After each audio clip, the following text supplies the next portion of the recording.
জীবনটা তো সবাই চায়, সুন্দর একটা জীবন সবাই চায়। এমন একটা জীবন সবাই ধরে রাখো, এমন একটা জীবন যদি সবাই ধরে রাখতে পারো তাহলে সামনের জীবনটা তোমার অনেক ভালো যাবে। সুন্দর জীবন যদি কামনা করতে পারো সামনের জীবন তোমার অনেক সুন্দর যাবে। এইটাই আপনাদের সামনে সবসময় বলি আমি, যে আপনারা এমন কিছু করেন যেটা নিয়ে যে মানুষ উপকৃত হয়।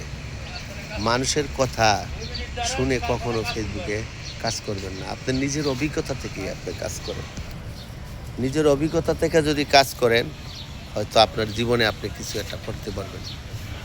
আর মানুষের কথা নিয়ে যদি কাজ করেন তাহলে হয়তো কিছু করতে পারবেন না। কেননা মানুষ মিথ্যা তথ্যটা ফেসবুকে বেশি ধরে।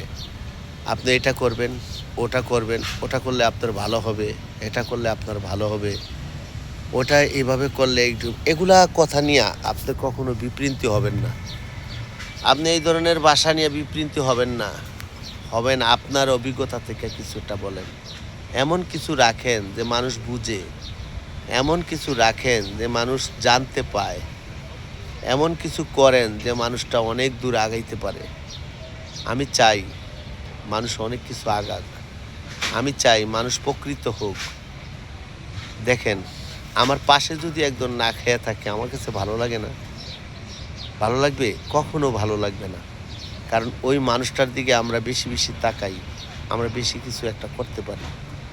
এই জন্যই আপনি নিজের অনুসরণকারীকে নিজে সাফল্য করে তুলেন। মানুষের কথায় আপনারা কখনো অনলাইনে কিছু করতে পারবেন না। মানুষ আপনাকে চাইবে না আপনি একটা ভালো কিছু করেন, কখনো কিন্তু চাইবে না যে আপনি একটা ভালো কিছু করতে চান। এটা আসলে অনেকে চাইবো না। কেন চাইবো না সেটা তাদের ব্যক্তিগত ব্যাপার। তবু আমার জায়গা থেকে আমি আপনাদেরকে বললাম, মানুষের কথা শুন না, মানুষের কথা নিয়ে কখনো বিপৃত হইয়েন না। নিজের অভিজ্ঞতা থেকে কিছু বলেন, কিছু আপনার নিজের অভিজ্ঞতা থেকে কিছু রাইখা যান। একদিন আপনি থাকবেন না, আমি থাকবো না, কেউ থাকবে না, হয়তো একটা কিছু হবে। এটা একদম সত্যি কথা। এই জন্য মানুষের কথা শুনে অনলাইনে থাকবেন না। আপনি একদিন অনেক দূর আগাইতে পারবেন। নিজের অভিজ্ঞতা থেকে যদি কিছু বলেন তাহলে অনেক দূর আগাইতে পারবেন। নিজের অভিজ্ঞতা ছাড়া কোনো কিছু করতে পারবেন না।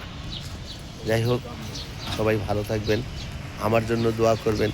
পারলে ভিডিওটা শেয়ার করে সবার মধ্যে ছড়িয়ে দিবেন যাতে একদিন সফল হয় সবাই। ধন্যবাদ। আল্লাহ হাফেজ।